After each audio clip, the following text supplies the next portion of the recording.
Greetings, my friends, and welcome to episode 34 of the Ali Bizzle podcast. Oh, yeah, I don't know what I'm doing. Sorry about the delay getting this one out. Smacked wrist. Oh, God, that really hurt. God, if I burst a vein. Am I that pathetic? Yeah, it's been a really busy time. So we're gearing up to Christmas at the moment, and everything at Kerrang Towers is going to be bonkers. So apologies for the delay getting this up. But without further ado, I present to you the latest edition of the Alex Baker Show podcast. And there'll be another one coming out on Monday or Tuesday next week as well. Enjoy! Stand by for audio. Got it. And now, The Alex Baker Show brings you one of the most exciting events it's ever been our privilege to bring. Here we go again. And this is just the beginning. The Alex Baker Show podcast. Ahead of a good time. My son. You know, and right at the end he's like, riff raff, straight right. And then he like gets really sad, and then he looks up and he's like, and he sees the not Taj Mahal, but you know, the palace. Oh, Renee, everybody. Warning. hey y'all, it's revolution up in this bitch. The Alex Baker Show. Kerrang Radio.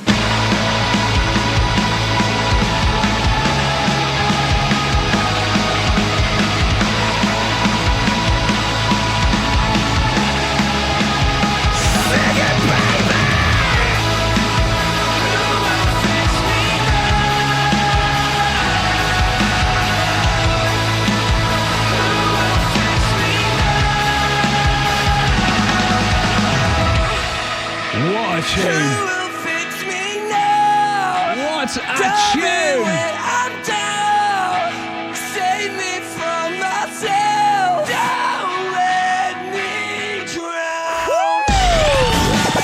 The Alex Baker Show. Kerrang Radio.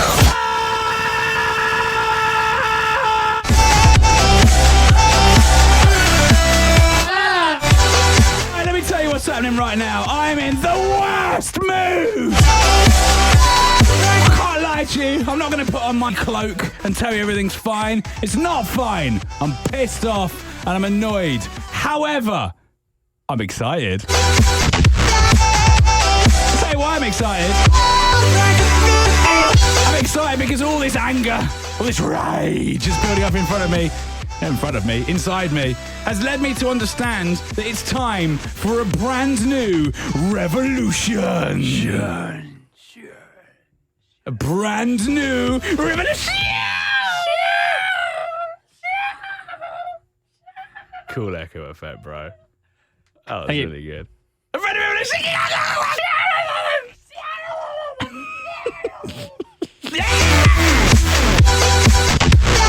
Sometimes when you're feeling in a bad mood, it's good to have a little rage. We do that from time to time here on the show. Renee takes centre stage and spills her bile all over your faces. However, sorry, yeah, it's disgusting. However, tonight it's time for a brand new revolution. And it's called the Blow Off Some Steam Revolution. Jen. Happy with that revolution name? I don't know what the revolution is yet. The Blow Off Some Steam revolution works like this. Now, this might make me sound a bit crazy, but there has been times in my life where things have been getting a bit on my nerves, and I've ended up screaming into a pillow. Because, you know, people go, oh, yeah, scream into a pillow if you feel bad. You know what I mean? Like, I actually tried it once because I was feeling a bit knocked off, shall we say, and it made me feel so much better. You scream into the pillow. It's such a weird thing. You can scream as loud as you want. It hardly sounds like anything. But immediately afterwards, you feel so good. Really? Yes, seriously. I don't think we've got a pillow in here. Have you got anything under your jumper? You can scream into your What do you mean scream into your jumper? If you take your jumper off? If you really want. Yeah, we have to roll it up like it's a pillow. This is the Blow Off Some Steam revolution, and it works like this. Whenever you're feeling a little bit kind of blue and a little bit down and things are getting on your nerves, all you've got to do is just embrace that. Oh, Kev's doing like a sexy dance there as he takes his... Oh, don't do that. He's rubbing underneath his legs. That's the worst thing I've ever seen. Not underneath his legs, but in between his...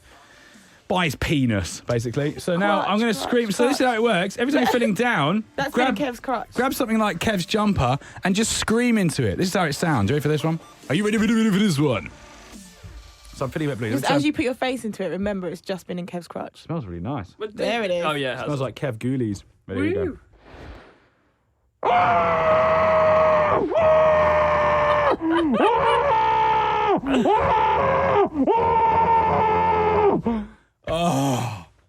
Oh, so liberating. Try it. Wow. Try it. Which side did you use? Oh, it doesn't matter. Just let the rage go into So it. much Okay. spit in that jumper. Okay, you ready? I feel so much better already. Okay, here we go. I might have burst a blood vessel.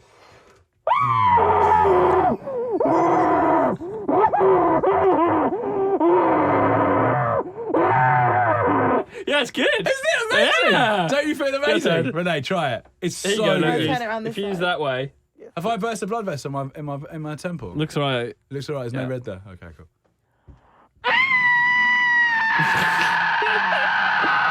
That's not your actual scream. That was like a weird. I've little... never screamed before in my life. Try it again. Do it more as if like something awful's just Like you're happened. like jumping off a building You and sound like falling this. down. You sound like you're going. No, I was like fully screaming. Try again. It does muffle it a lot. That could be really loud. Like, It's I was good, isn't fully, it? Fully screaming. Do it without the jumper. Oh Jesus! really Really? loud. Headphones off. Headphones off. Oh my god! Christ! You're like a siren. Wow, the jumper does muffle. Oh, it's giving me a headache a little bit. But that is the blowing off some steam revolution. Sorry, guys. Trust me, believe me when I say it makes you feel like this. Yeah! Yeah! Blow off some steam. Scream into that pillow. And you'll feel Oompa. You'll feel Oompa.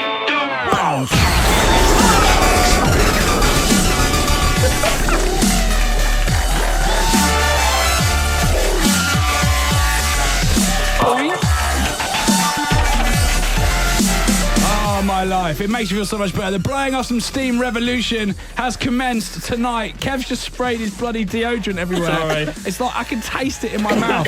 What is that? That's just some antipass. So strong. I just suddenly felt a bit clammy when What I took my flavour jumper is off. it? I don't know. It's just orange. Is it Lynx Africa? No. Do you remember that we stage know where, it was. Oh my do you remember that God. stage where everybody in the world seemed to wear Lynx Oh, yeah. Africa? I And had it smelled Java. It's not good. Did you? I Java? liked Java, yeah. I can't remember any of the Africa other ones. was the one. Yeah? It's so good. When a guy would walk past you with it, and you'd be like, hello. Really though? Yes. Really though? Yes. Okay. Not now. I don't know. My housemate accidentally got a load of them delivered with his Tesco's delivery. So he's got like 6 gift sets of Lynx Africa. I'm actually choking on this, dude. Sorry, How much sorry. did you spray? Not that much. You stink. We are in a confined studio. For a relatively small man, you've got enormous armpits. Anyway, so that's the blowing off some steam revolution. Embrace it. Don't do it without telling people in your house and stuff that you're doing in case they hear you and they think you're a bit weird. Renee's got her hand up in the air. She's doing a little I was dance. like, yeah. Oh, you're just getting into it? Yeah, just a Okay, little bit. Renee's here, everybody. Oh, yeah. Kevin's here. Hello. My name's Alex Baker. This is the Alex Baker Show. Welcome to it. Coming up tonight, we're going to be talking about loads of stuff. I've heard from the gods of rock that they're annoyed with us because they haven't given us a random rap battle in ages. So Yeah, where have they been? at some point tonight, there might be a random rap battle. We're doing another round of taking ad liberties, which is just really frightening. I'm worried about that. And then we're going to talking about Christmas ads as well. We were supposed to do this last week and the week before, but I keep forgetting, or we keep running out of time. So at some point tonight, we're talking about the saddest Christmas ads on earth, and I've got a little challenge as well to set everybody. Before we get into that though, people that follow me on Twitter will know that I've been losing my mind over the past couple of weeks. All about this sales stuff that's been kicking off. Black Friday, Cyber Monday, what else has there been? Yeah, that's it, really. Wild Wednesday, That's Orange Wednesday. Thirsty Thursday. Topless Tuesday. Oh, something else altogether, isn't it? Oh, God. If you ever see me on Twitter and Kevin Renee, you'll know that we talk all on there all the time. We're always banging on about stuff. But I was so annoyed about Black Friday. And I'm kind of an upbeat person, you know. I like people. I haven't got a problem with brands. I'm not some sort of revolutionary who wants to topple the government and seize power for myself. However, when I see people getting exploited, I find it very difficult to just sort of sit back and pretend it's not happening. Do you know what I mean? And there is no doubt that the people of the UK have been manipulated beyond words by Black Friday. Did either of you guys get involved with Black Friday? Yes. You did. What did you buy? Online, I started my Christmas shopping. Yeah. Just got the stuff that I was already going to get, like 10 or 20% off. I was Okay. like, thank you, Black Friday. Yeah, I bought. So you had nothing but a very positive experience. Yeah, I had a great Yeah. experience with Black Friday. I bought 3 things online. The discounts were great. They were Christmas presents. and there was no issue with website traffic. It worked really well. You're the guy they stop on the street in the news. Yeah.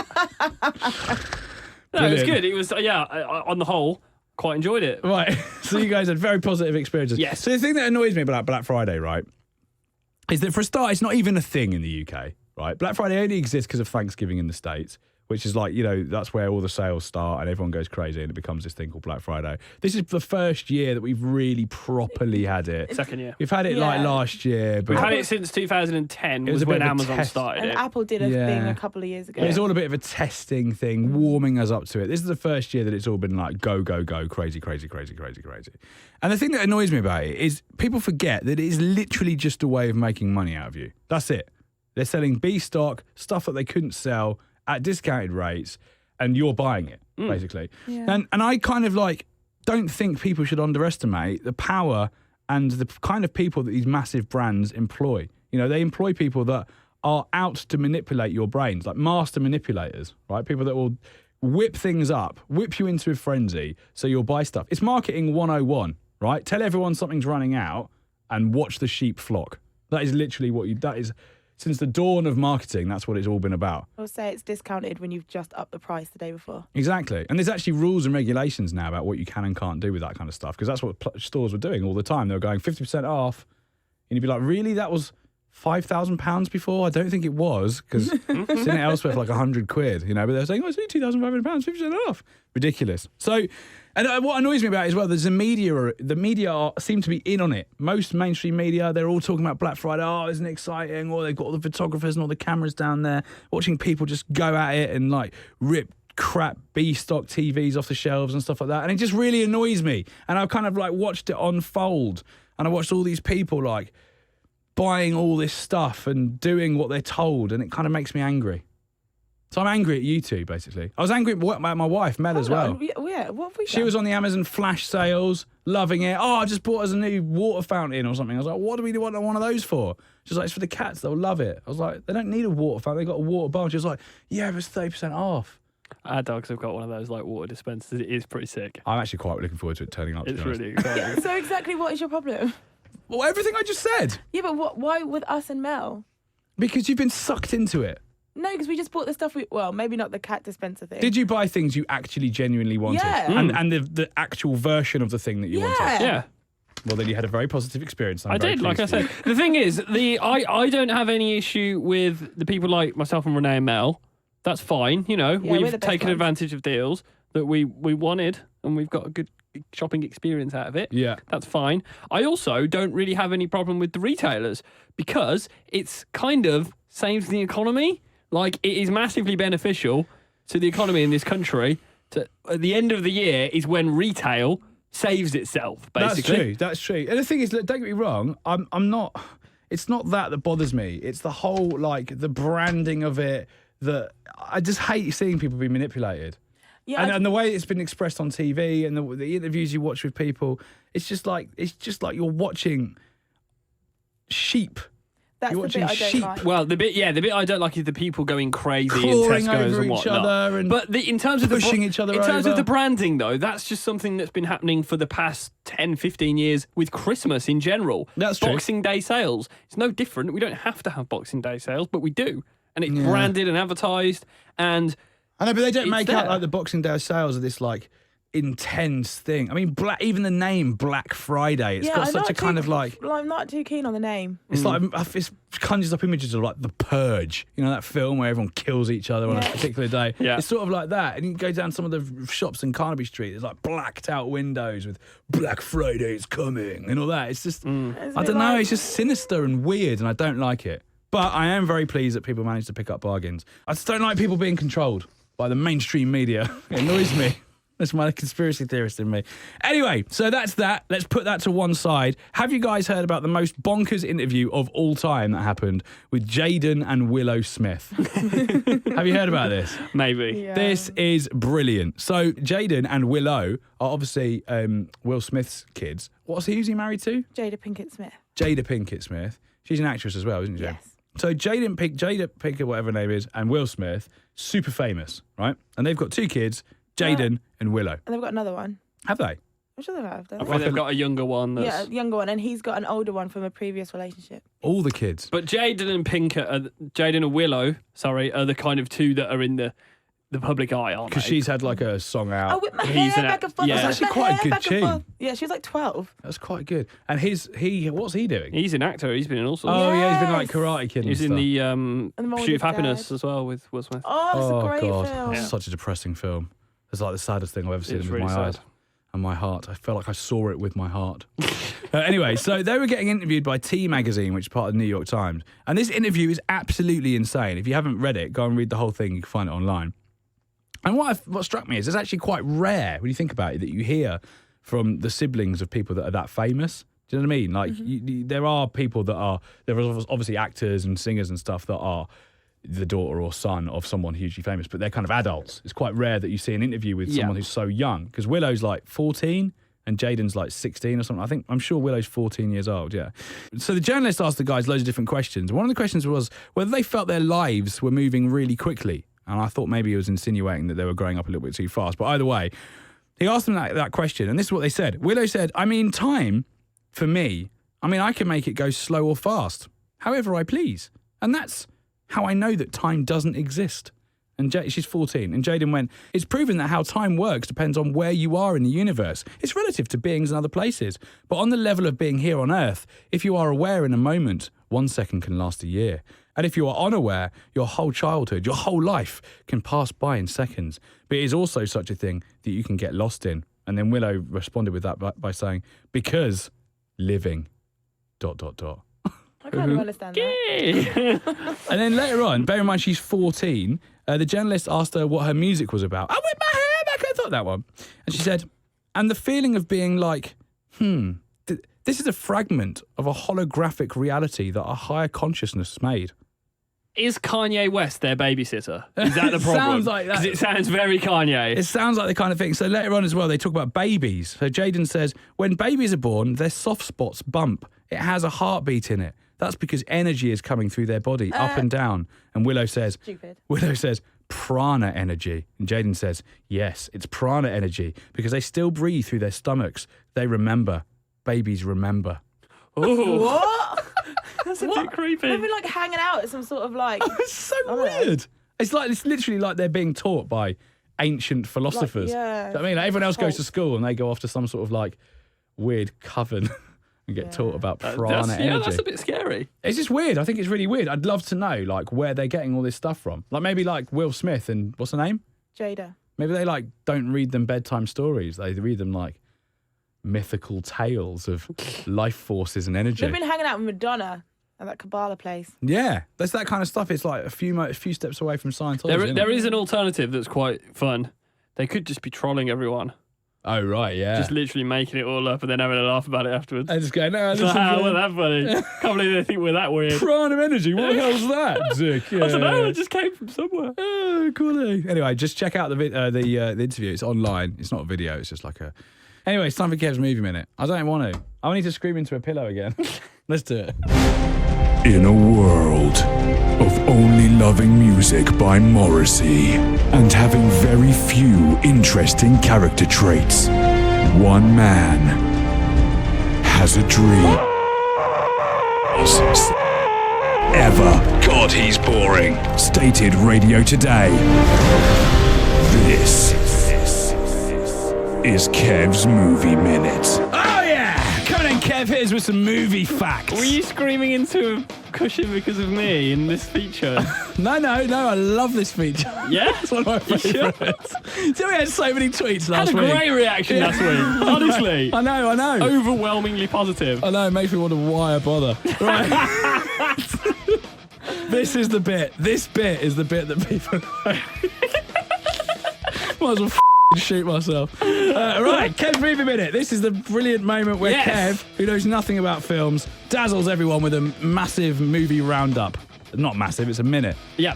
Usually more than that. Yeah. So what have you got for us today, Kenny? Well, this week I've been continuing my festive rewatching of the Harry Potter series. Actually, you know what? I saw The Philosopher's Stone on TV the other day. Yep. Don't they look small? Oh, yeah. Oh, my God. Tiny. It was like one of those weird moments when I was like, oh, Hermione, oh, no. Oh, yeah, no, not yet. Not yet.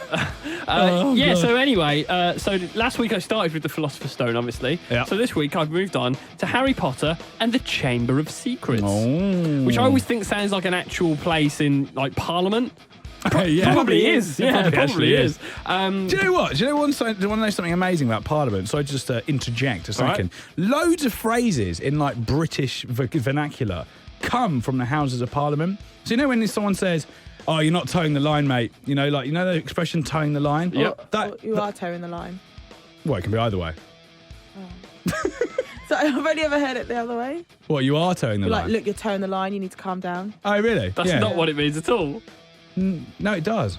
I thought towing the line means like doing what you're meant to be doing.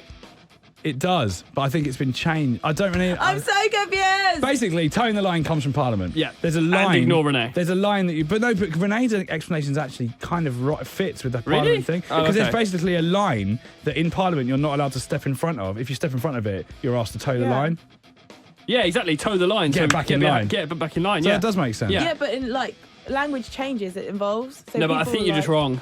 Oh. No. Oh. Oh God. No. Oh. Oh. Oh God. No. God. And you know, there's not. You know when people say, "Oh, it's in the bag, mate. It's in the bag." Yeah. That comes from Parliament as well. We There's say that all the time. There's a bag behind the speaker's chair that you have to put petitions in, and if you put the petition in, you say, "Oh, it's in the bag."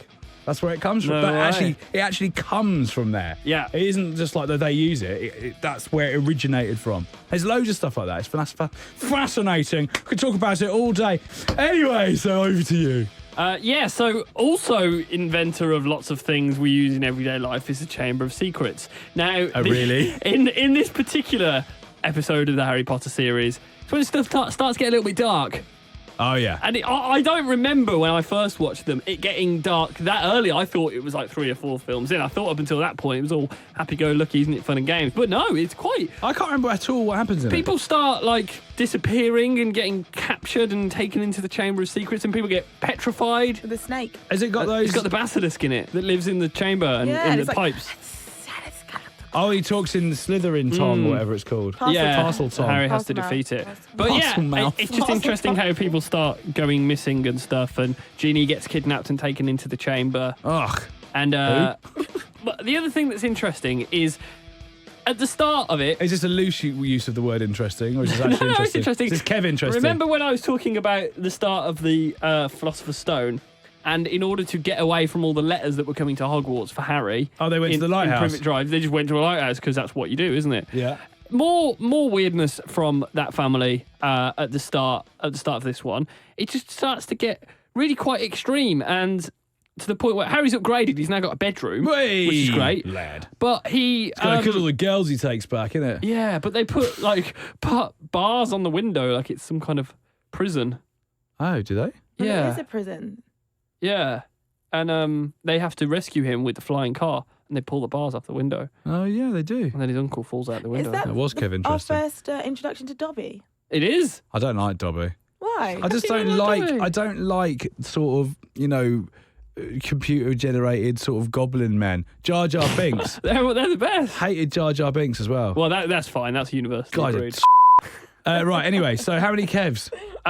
What did I give last week's? 40. 40. How did I remember that? I will give this one 30. So it's better. Yes. Because it's got Really? less Kevs. And Kevs are bad. Yes, it's better. It's slightly less ridiculous, and there's a bit more of a plot. So when does Hermione start getting like Stop it. allowed? Stop it. When did she No, get to a no, point no. where you're allowed to find her attractive? What film is that? I'm not going to answer that. There must be. I will let you know when I get there. In Okay. the book, the point that when she has her transformation Yeah. is the Goblet of Fire. That because throughout the book she's meant to be like really scraggly and actually Emma Watson's a lot better looking than the character is described to be. Oh, really? And then in the Goblet of Fire she comes Controversial. down and she has her makeover and she's meant to be like. Oh, that's and- when they get to the ball. Yeah, and and everyone's like, oh, she's beautiful, and Ron's like, who? That is when you're meant to. Yeah. That's when she's meant So to what change. book number or film number is that? 4? That's the one where Cedric Diggory dies, isn't it? Yeah. Okay, great. So 30 Kevs, which is better than the last one. Yeah. Good news. I'm particularly looking forward to the next one. Which is the next one? I think it's The Prisoner of Azkaban. Oh, that's the one with I the didn't like that one. dementia. I love that one because it's like the time traveling one and it's got David Tennant in it. Where's the Yes, one with the yes. stag? The Patronus. That's Prisoner of Azkaban. That's coming later. Does it Yeah, start in it's that? Don't you think it's funny? I think it's funny that Patronus is like a major sponsor of F1. Have you seen Is that? it? Yeah, like they've all got. It's like a petrol company. And they've all these people are walking around in F1 with like Patronus written on their top. And I'm like, oh, you're all Harry Potter geeks. This is amazing. Anyway, coming up next, what elements make a Christmas ad the saddest thing on earth? That is the question I'm going to be asking you. Excuse me for interrupting, boys and girls, but maybe you would like to find out just what it would be like if there were no rules. But how could we do that? By going someplace where there are no rules. Now where could that be? The Alex Baker Show. Kerrang Radio. Let's all think real hard and pretend we're in a faraway place. Where anything goes and nothing is off limits. Now, come on. Let's go to the world of The coolest. Broadcast transmission. This world. has ever known. Everyone knows his name. He's as crazy as a coot. People all over the world are losing their damn minds. And there's nothing you can do about it. Are you ready to rock? He knows he must be stopped before he fulfills his terrifying mission. I don't think there are any words to describe. How very inappropriate. Radio. Shows really are. He's never going to admit it. My advice to you, start drinking heavily. Remember, don't try this at home. He is seriously twisted. He's the man with the records. Anything goes and nothing is off limits. If you can't handle it, turn the channel. Listen to this man. He bit Dakota Fanning on the face. He just wants to play.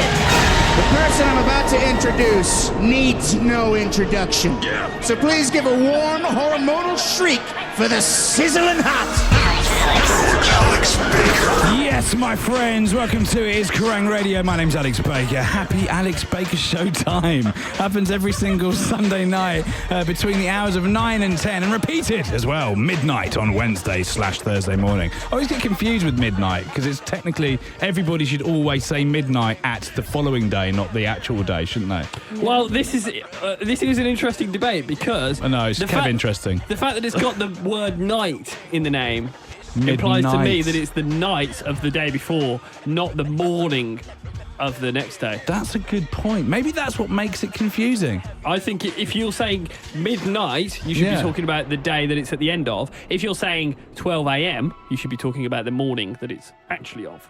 Good shout. Good shout. Anyway, right, so Christmas time. Let me tell you what happens about 3 months before Christmas each year.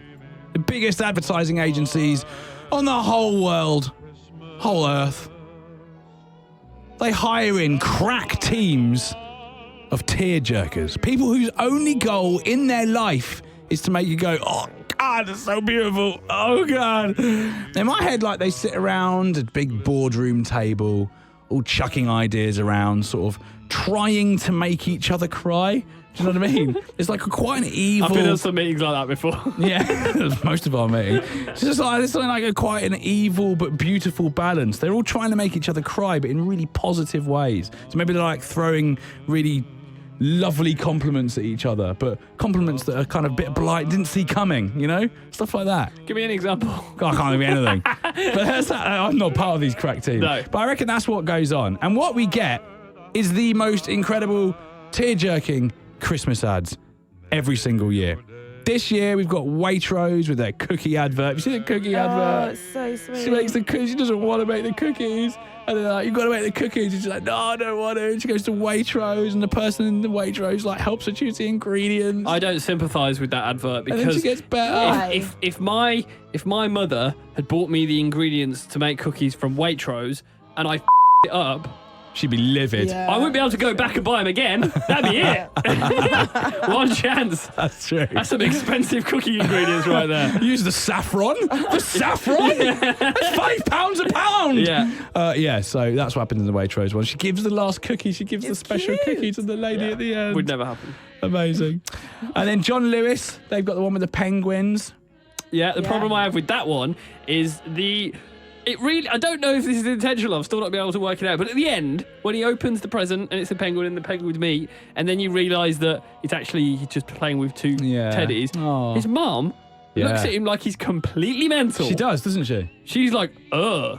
She's got What's a wrong really with weird expression on her face. Yeah, it's literally like, what's wrong with my child? It's not like it's not pride and like, And it's how like, lovely. isn't that cute? No. She's like, Oh, what's he doing? Oh. I know why.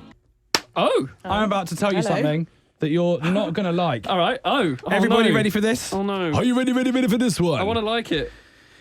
So, many people don't know this, but that penguin in the John Lewis advert is of a certain breed.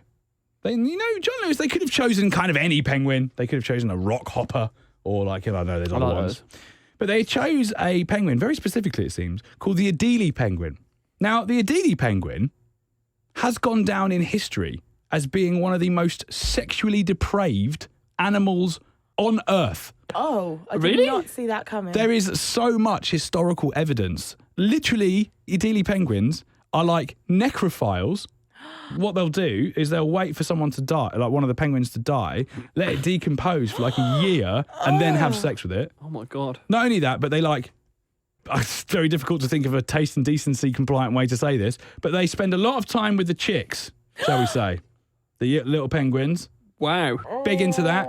There's reported evidence of one of these penguins decapitating one of its mates and having sex with its... Right? So they're most despicable penguins on Earth. So basically what's happened, I don't know whether this is like John Lewis's attempt at topicality or not, but what's happened is John Lewis have made the penguin version of Jimmy Savile their... Oh, God. icon this Christmas. When you realise all the things I've just said, and then you watch the advert again, it's no longer a sort of beautiful tale about a kid who's got this little penguin and he finds a mate for his penguin at the end. How lovely. No. It's actually the dark, twisted account of the spirit of an Adelie penguin possessing this little boy's penguin toy, getting him to go out onto the mean streets of the UK and hunt for sexual prey. That's horrible. And then giving it to him. And that is why the mum's expression is so weird. Because she's like, what is my son part of? She bought it for him. Oh, my God. Yeah. Do you think they know all that? I found out about this on the home of facts, the internet. Well, that's a fact then. So I don't know if that's definitely the case. I don't know if it's definitely an Adelie penguin, but that stuff I've told you about Adelie penguins is true. Now, I'm not saying John Lewis are in on this, but... It can't be, surely. No, surely not. It must not. be an accident. But surely they would have done at least a little bit of research. Do you know what I mean? It'd be like making I don't know, you wouldn't make like a panther, I don't know, or honey badger, the sort of face of your campaign, knowing that they're basically the gangsters of the animal kingdom. Yeah. Do you know what I mean? So there we go. Did Green do that? What? Yeah, for the Puma, the honey badger range. Because it was the gangster of the animal Did he? kingdom. He had the honey badger range. Yeah, it's really nice actually. That's so pro-green.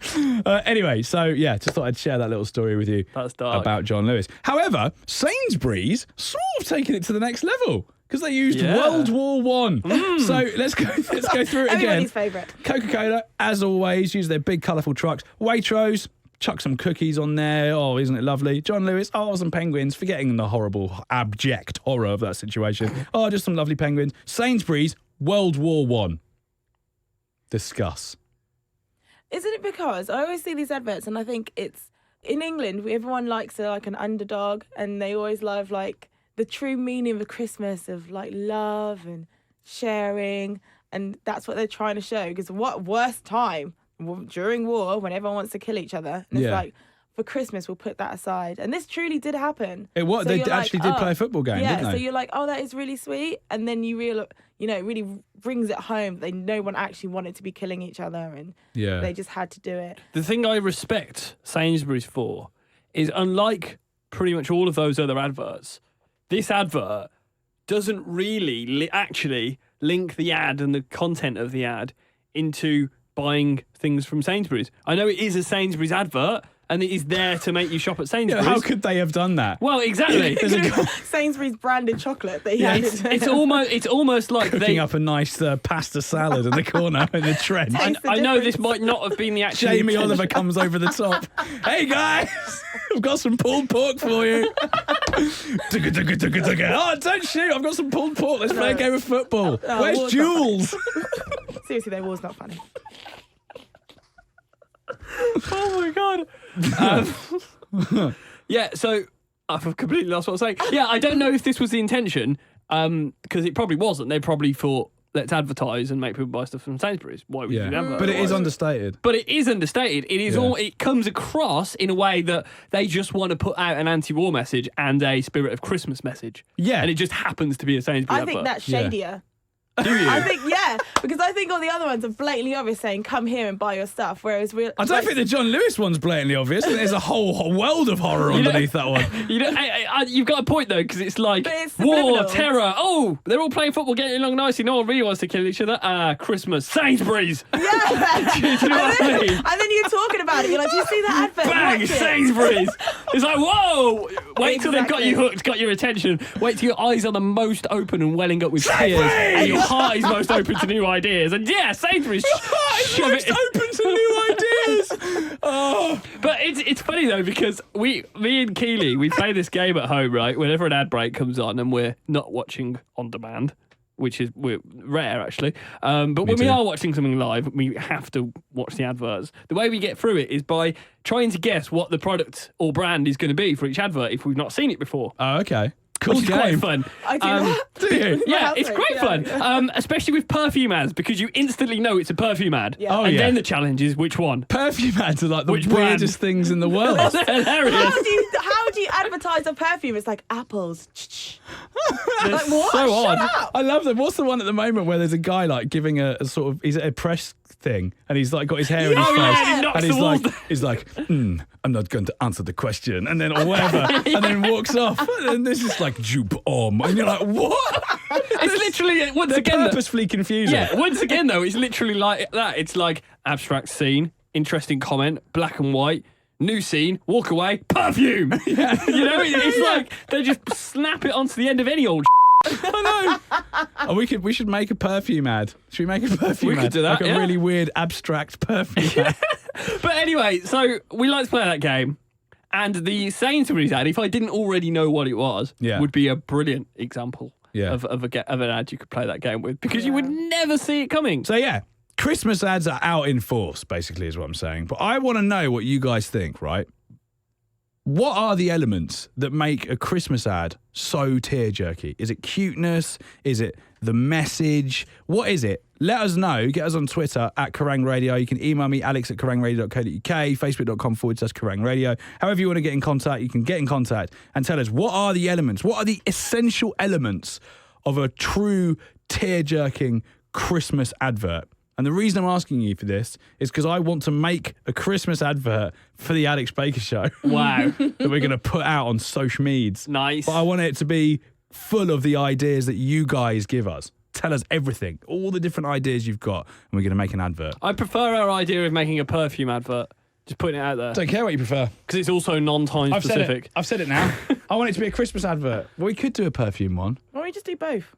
I think we could whip up a perfume one in like 2 seconds. Yeah. We just have to you could just point a camera at that telephone and then I can just go.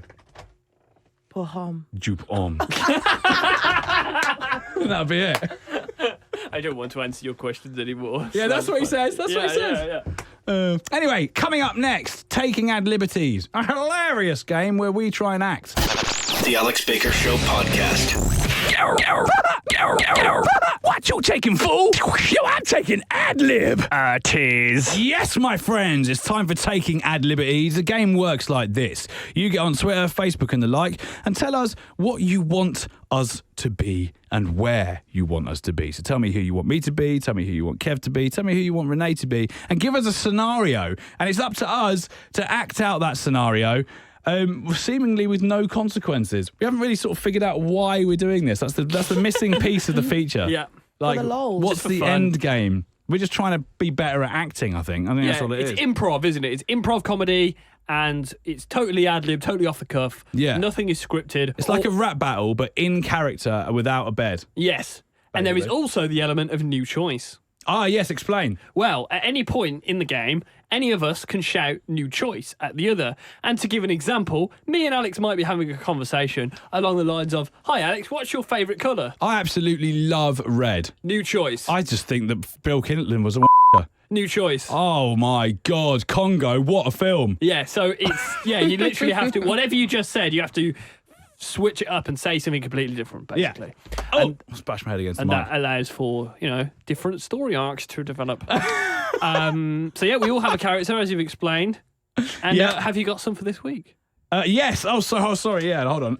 What's his name? James MacArthur. He got on Facebook and said, Alex, I want you to be a man who is incapable of lying. Kev, you love everyone you see. Renee, you're throwing a house party. Again, You're always partying.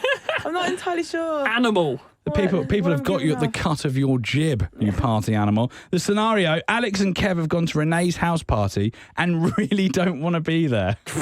Right. Sounds pretty true to life. Do we know each other? I don't know if we know each other. I don't think we should. It doesn't say Alex and Kev are friends. Well, let's arrive separately and perhaps circumstances mean that we come together in our mutual dislike of Renee and our party. Wait, what? Where's Become the that best come of from? buds. We'll just see what happens, Don't say you didn't like me. You just didn't like my pie. Right, this is just taking ad completely- liberty. Let's do this. Okay. What you taking, fool? Yo, I'm taking ad lib. Tease. Hi. Oh my God, Renee! Hi! Okay. I love you so much. You're so awesome. Thank you for inviting me to your party. Of course. You squished my boob. It's not a problem. I'm so sorry. They look amazing, though. Thanks. They still look Oh, good. don't touch them. Can I stand nearer to you? Of course you can. Like, of course like really I can. nearer. Yes, Is that fine? Yeah, that's Okay, cool. that's Who's okay. that over there? They look awesome too. Oh my that's God, you have my such cool Jane. people at your party. I'll introduce you. Just calm down a second. Oh, okay.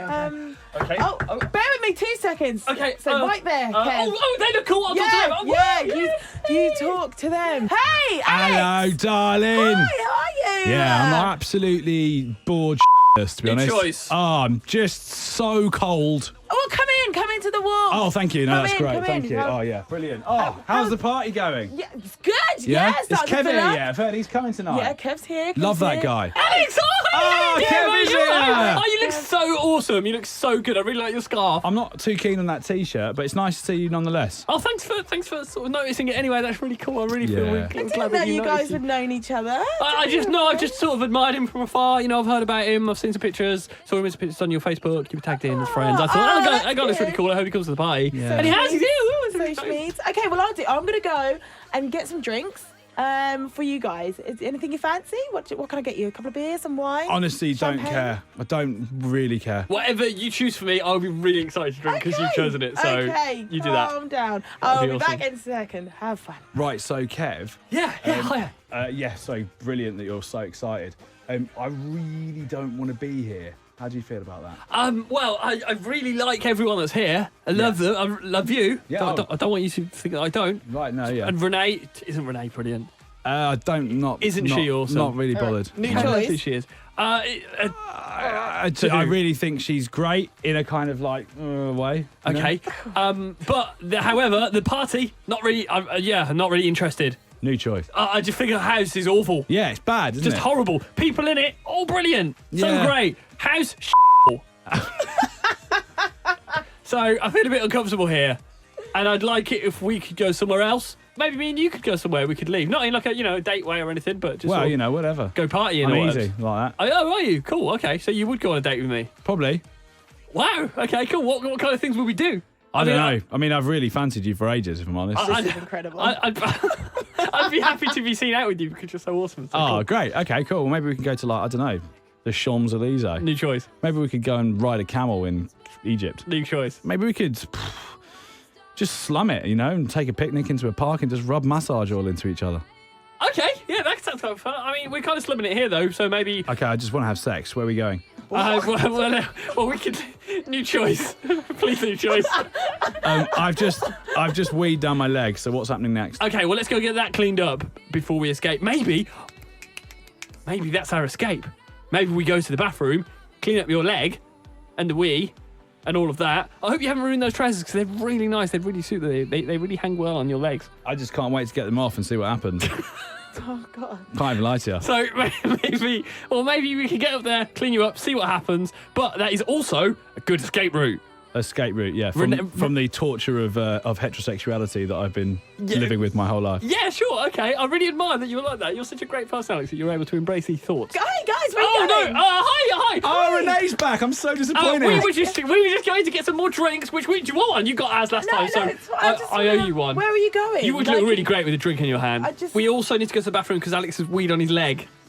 Oh, on my carpet. Just on the leg. I don't think it's trickled down just yet. No, there definitely is some on your carpet. Oh, okay, I don't even care though. Really nice carpet, by the way. Not bothered about it. Well, it was. I've ruined it. It was a new carpet. Is that a shag pile? Definitely There's a shag pile in front of the fire. Definitely stain Yeah. though. So, well, are you gonna think about cleaning that, or? I'm not thinking about anything other than Kev naked at the moment. Well, I mean, you're only human, so obviously. Well, so you fancy Kev as well? Well, he doesn't fancy Kev. Well, I do. Well, this is the whole reason I threw this party, guys. This is going really well. All the people that I really like me, and I couldn't be happier. What you taking, fool? I'm taking ad-lib. Tears. And scene. And actually, yeah, I don't really fancy Kev. Sorry, Kev. No, let's clarify that. So all the fanfic fans out there will be going crazy. Loving it. So what's the point of this whole thing again? We need to decide who was the funniest, basically. Oh, it's a competition to see who's the funniest actor. Yeah. So that was hilarious. 100% think Kev won that. Yeah, me too. Oh, really? I was going to say Alex, but if that's 2 against 1, I win. Woo! I'd say Alex was the meanest. Yeah. Yes. You were horrible. I think you were channeling a bit of Brian Griffin. You were in places. Horrible. Yeah, when you were like, that clause. There is definitely some on the carpet. You're going to need to clean that. And it was good. It's funny. Why was I so funny? You're just completely into it. Excellent. Mind you, you had quite an exuberant character. So I did like my character. Get into that there. So this is how it works. Well, this is it really. You can let us know who you think was the funniest too. I'm really wondering how much longer we're going to do this. I'm very sorry for squashing your moves, by the way. Really that happened. Really gave it a solid squeeze there. Facebook.com/Kerrang Radio, Twitter @Kerrang Radio, email me alex@kerrangradio.co.uk. Tell us who you want us to be and the scenario. We will act it out for you next week and we'll play another round of taking ad liberties. Or not, depending how we feel about it when we listen back to the show on Monday. Depending how you guys feel about it. Because you might be like, don't do that again. Right, so we're kind of out of time, really. This has been the Alex Baker Show. So any final thoughts? How you always just throw it over because you've got nothing to say to end the show. We've never had anything to say. Like most TV shows and stuff, they always have a little phrase they throw out at the end. Well, we could do a, let's have a think. So final thoughts. If the man is in the garden, then you know that the garden is Eden. Yep. Smashed it. Also worth remembering that the grass is always greener on the playground slide. Right.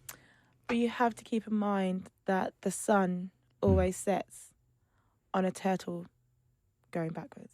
Yeah, that's so true. That's very true. Very insightful. But ultimately, when push comes to shove, the physicality of being is... Yeah. Smashed him. Huh?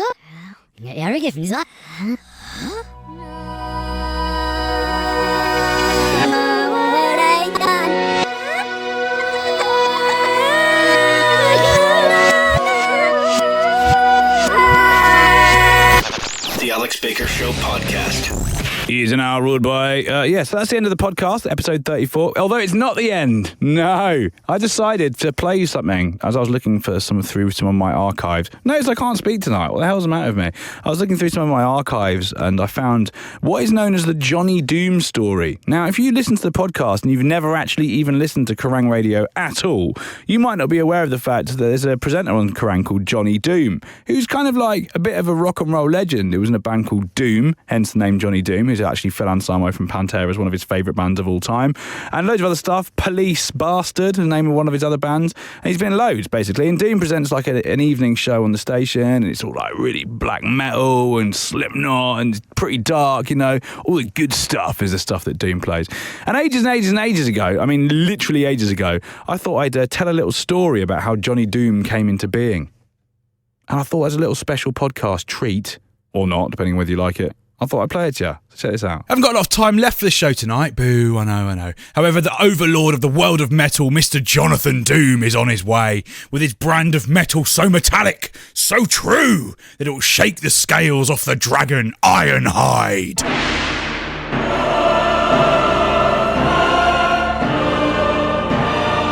Yeah, thanks for that. Who lives in the fiery pits of the webs of Witchybold. And let us not forget that the dragon Ironhide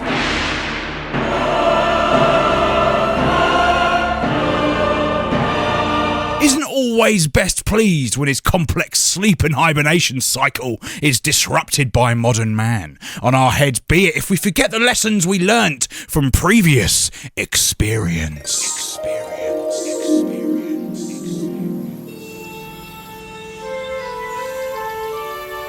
It was a year 1412, and across the lands, for the first time in years, there was a gentle calm amongst the townspeople.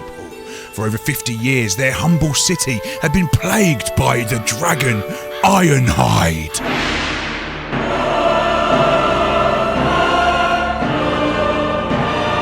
A dragon with scales made from a panpipe-like skin that whistled as he flew across the region, laying waste to all in his path. The dragon struck terror into the very hearts of the townspeople. Not only did he breathe fire and smell like absolute shite, really, but the panpipe scales on his back had a composition just so that when he flew through the air and the wind passed over them, not only did they whistle, they would fill the air with a sickening, blood-curdling tune that terrified the townspeople.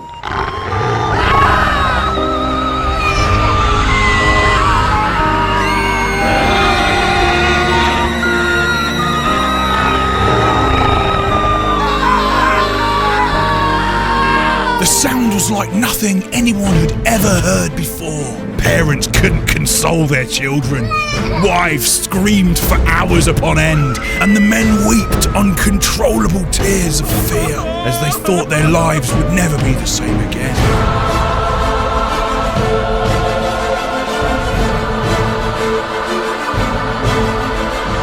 However, all of a sudden in the year 1412, Ironhide,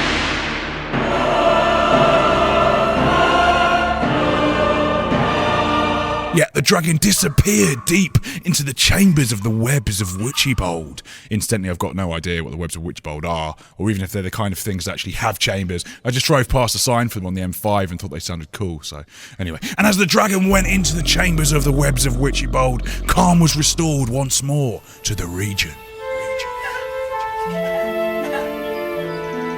But although the year 1412 initially provided a much-needed respite for the townspeople, that would soon all change.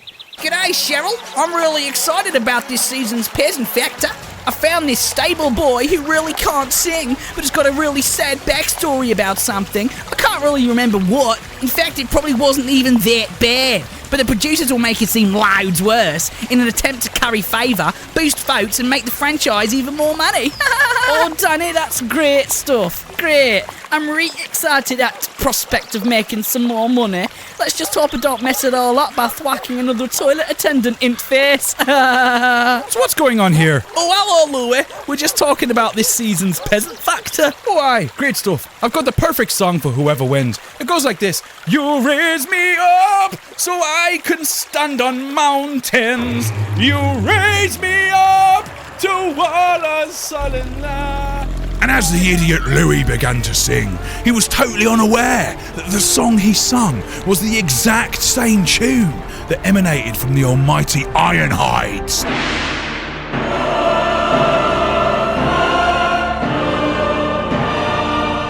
Yeah, it was the exact same tune that emanated from the dragon's panpipe-like scales, and as feared, things did not progress well. Oh no, Louis, what have you done? Yeah, mate, hate to say it, but it looks like you've awoken some sort of beast. Upon hearing the tune that bared such a striking resemblance to the sound that emanated from his panpipe-like scales as he whistled through the air, the dragon Ironhide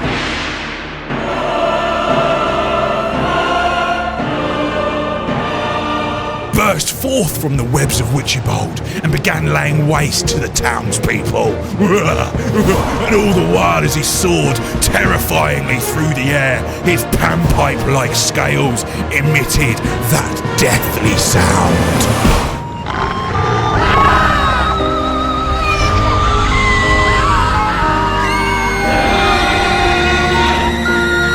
It was horrible. I can't even watch. Louis Walshario had unleashed the beast, and it seemed all hope was to be lost forever.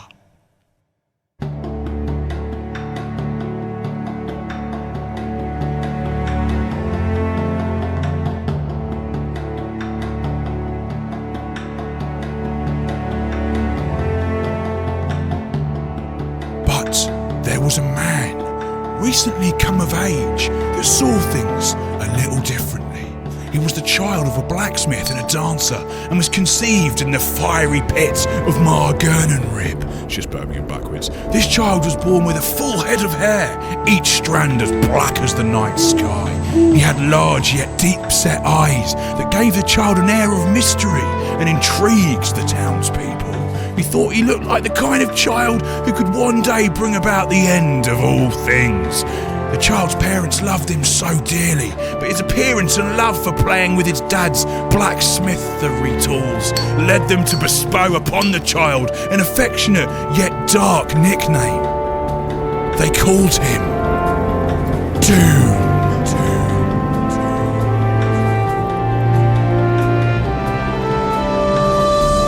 Growing up, Doom was obsessed with metal. He played with metal. He forged metal in the fires with his father. And one day, he even created a totally new type of metal that was as thin as hair and made a sound when plucked. By his teens, Doom had created 6 of these hair-like pieces of steel, each slightly thicker than the last. Impressed by Doom's efforts, one day his father gave Doom his old battle axe. Here you go, mate. And told him that he'd become a man and would need to use his love of metal and the axe to one day find a way to defeat the dragon, Ironhide.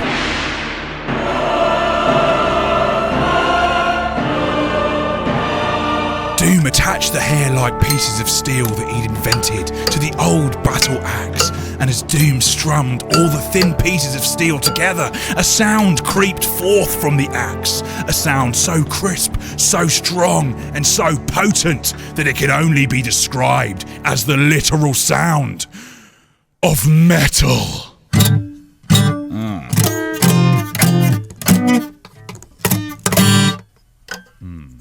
So Doom spent a year perfecting the sound and even invented electricity.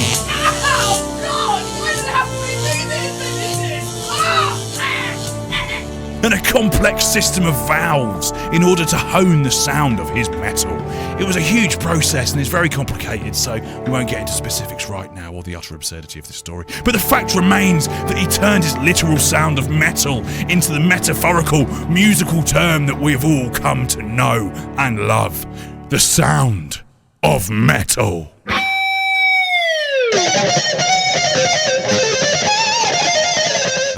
He called his creation a battle axe with 6 pieces of tightly wound metal of varying degrees of thickness attached to it, in a way that allows the 6 pieces of tightly wound metal to vibrate and create a sound that can be refined when utilised in conjunction with other pieces of off-board electrical valve-based equipment.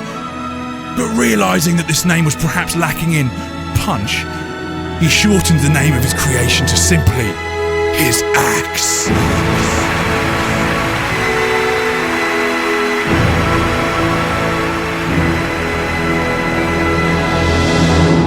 The people behind Peasant Factor had awoken the dragon and his terrible tune. Oh, I don't even want to hear it. But Doom, armed with his axe, was prepared to change everything. Meanwhile, the new series of Peasant Factor kicked off big time, and against all odds, You Raise Me Up became a massive hit. One townsperson remarked that Yeah, I do know what you mean. You Raise Me Up does bear a striking resemblance to the terrifying tune it emits from the dragon's panpipe scales, yeah. But the fact that this time round it's been sung by an attractive, well-dressed male rather than by a savage, child-killing monster makes it more appealing. You know what I mean? Over time, the halo effect of the success of You Raise Me Up was unbelievable. Children and adults alike began to welcome the destructive force of the dragon Ironhide.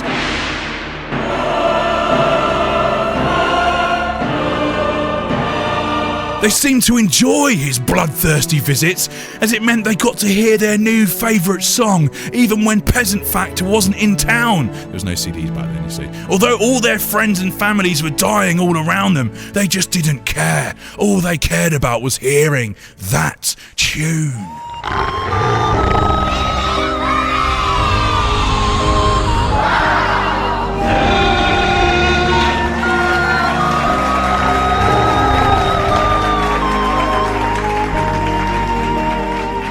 But Doom had not forgotten how the now oddly popular dragon had massacred his friends and their children, and with fierce anger in his heart at the fact that this popular dragon seemed to instill the message into the marauding masses that antisocial behaviour is in some way okay, Doom took up his axe and headed for the webs of Witchybold, where he knew the dragon lived.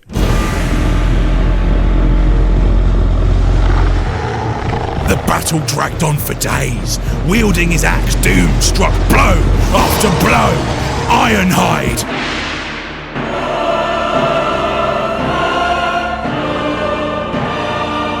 Now's really not the time for that. Anyway, sorry. Ironhide!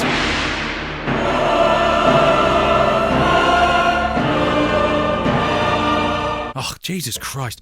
The dragon, fine, began to fall at the might of Doom's axe.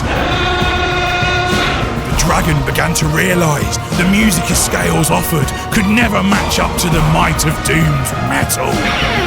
And after a full week of battling, the dragon shed his scales and passed on into the next world.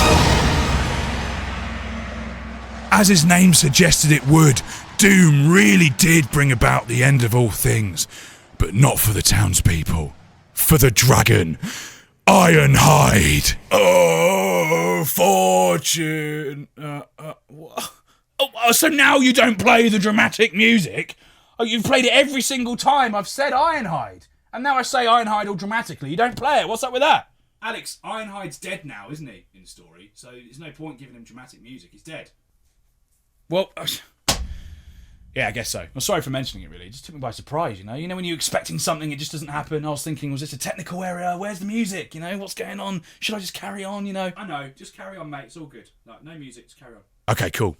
Doom had destroyed Ironhide and restored peace to the lands. And although the townspeople were brainwashed into believing they missed the tune that came from the dragon's panpipe scales, they were now, for the first time in years, safe once more. Doom successfully applied for a license to slay any future weirdly popular dragons, but unfortunately, despite the license actually being granted, the postal service in the 1400s was really quite bad, so by the time the license arrived, it was too late, and Doom had already passed away into the next world.